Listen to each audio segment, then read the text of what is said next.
اس کو نظریہ کہتے ہیں۔ اس کے بعد آئیے نظریہ پاکستان کیا ہوا۔ عزیز طلباء، آپ کے ذہن میں یہ بات رہے، پاکستان دنیا کی پہلی نظریاتی مملکت ہے۔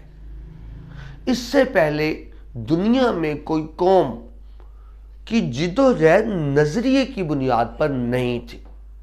پاکستان نے اسلامی نظریے کی بنیاد پر تحریک چلی اور اسی کی عملی شکل آپ پاکستان کی شکل میں دیکھتے ہیں۔ بقول شاعر، پاکستان نظریہ بھی، پاکستان یقین بھی ہے، پاکستان عقیدہ بھی، پاکستان زمین بھی ہے۔ تو یہ وہ نظریہ ہے جس کی بنیاد پر پاکستان کا قیام عمل میں آیا۔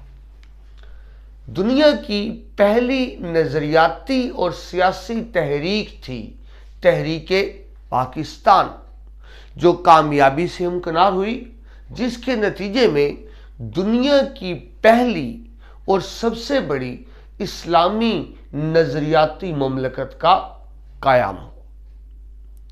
اب یہاں یہ سوال پیدا ہوتا ہے کہ نظریہ پاکستان ہے کیا؟ نظریہ پاکستان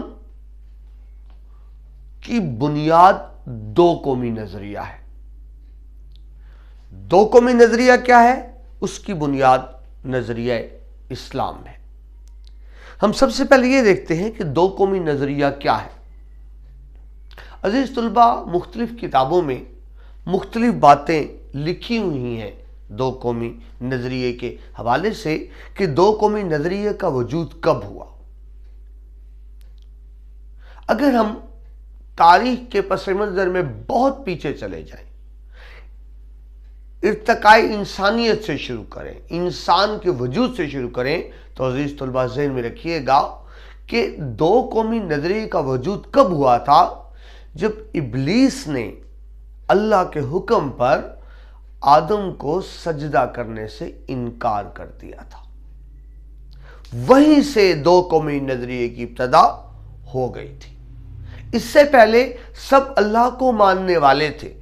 حزب کہتے ہیں جماعت کو، سارے حزب اللہ تھے، لیکن ابلیس کے انکار سے اب حزب اللہ ایک طرف ہو گئے، حزب مخالف دوسری طرف ہو گئے۔ تو وہیں سے دو قومی نظریے کی بنیاد پڑ گئی کہ اللہ کو ماننے والے اور اللہ کو نہ ماننے والے۔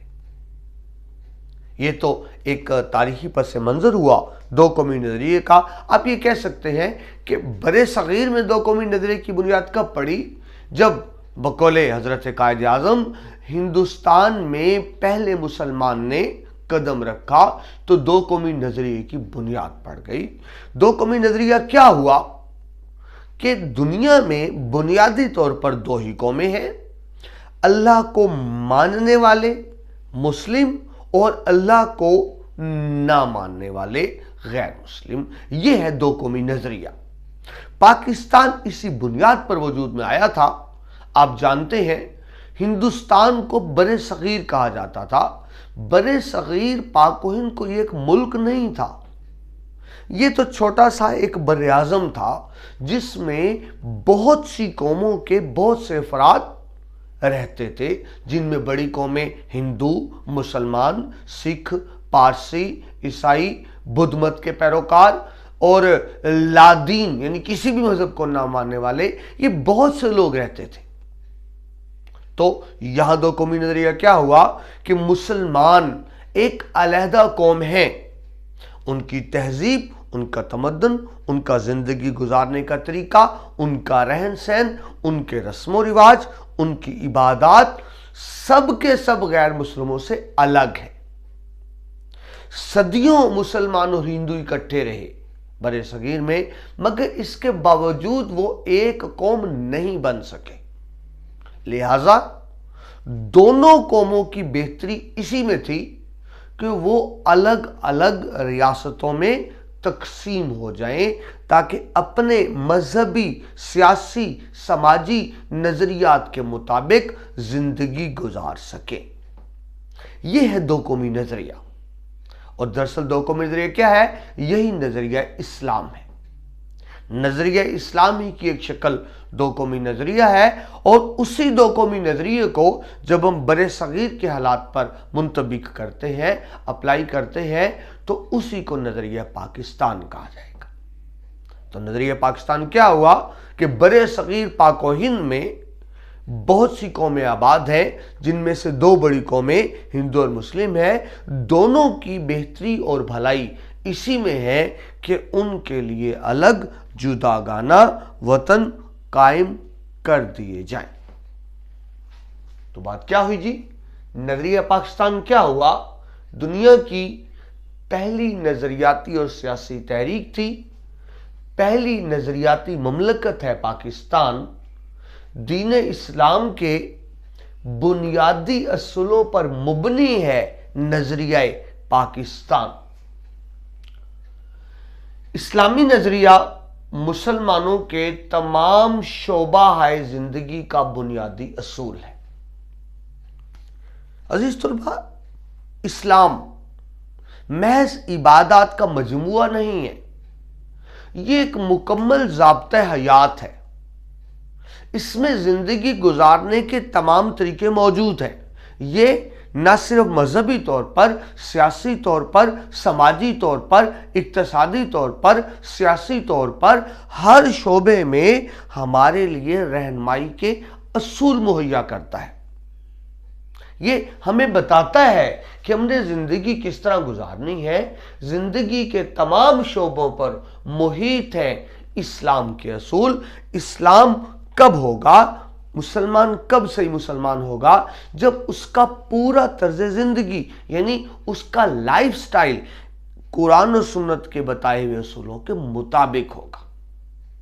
حضرت اقبال فرماتے ہیں، یہ راز کسی کو نہیں معلوم کہ مومن کاری نظر آتا ہے، حقیقت میں ہے قرآن۔ ایک مسلمان تو چلتا پھرتا قرآن ہوتا ہے، یعنی اس کی تمام زندگی قرآن و سنت کے مطابق ہوتی ہے۔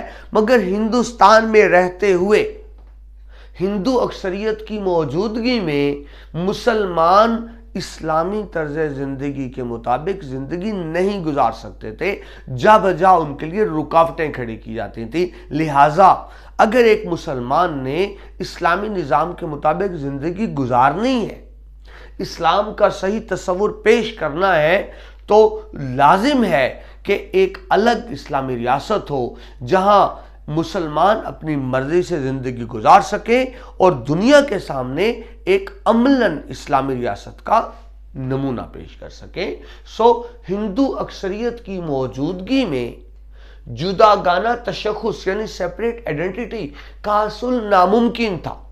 ہم ان کے ساتھ رہ کر اسلام کے مطابق زندگی نہیں گزار سکتے تھے، جبکہ اسلامی ریاست کا قیام ہی مسلمانوں کا نصب العین بنا۔ جس طرح ابھی آپ کو عرض کی کہ مسلمانوں نے ایک الگ ریاست کے حصول کو اپنا نصب العین کیوں بنایا؟ اسی لیے بنایا کہ متحدہ ہندوستان میں رہ کر دیگر قومیتوں کے ساتھ وہ اسلام کے اصولوں کے مطابق اپنی زندگی نہیں گزار سکتے تھے۔ لہٰذا مسلمانوں کا نصب العین یہ بنا کہ ان کی الگ جداگانہ ریاست ہونی چاہیے۔ لہٰذا جس طرح میں نے ابھی آپ کو سمجھانے کی کوشش کی کہ نظریہ پاک اسلام ہی کا دوسرا نام دو قومی نظریہ ہے، اور اسی کو ہم نظریہ پاکستان کہیں گے۔ نظریہ اسلام دو قومی نظریہ اور نظریہ پاکستان یہ دراصل ایک ہی حقیقت کے مختلف نام ہیں، ایک ہی سچائی کو سمجھنے کے مختلف طریقے ہیں۔ تو عزیز طلباء، آج مطالعہ پاکستان کے پہلے لیکچر میں صرف ہم نے یہ دیکھا کہ نظریہ کیا ہوتا ہے، اسلامی نظریہ کیا ہے، دو قومی نظریہ کیا ہے۔ یہ ایک ہی حقیقتوں کے مختلف نام ہیں۔ مسلمانان بر صغیر اگر اسلام کے مطابق زندگی گزارنا چاہتے تھے، ہندوؤں کے غلبے سے بچنا چاہتے تھے، تو لازم تھا کہ مسلمان اپنے لیے ایک الگ جداگانہ اسلامی ریاست حاصل کریں جہاں وہ اسلام کے اصولوں کے مطابق زندگی گزار سکیں۔ تو یہ تو تھا عزیز طلباء نظریہ پاکستان۔ اگلے لیکچرز میں ہم دیکھیں گے قائد اعظم اور نظریہ پاکستان، علامہ اقبال اور نظریہ پاکستان، اور نظریہ پاکستان کے اجزاء ترکیبی۔ پہلا لیکچر یہیں پر مکمل ہوتا ہے۔ پروفیسر مشرف محمود کو اجازت دیجیے، اللہ حافظ۔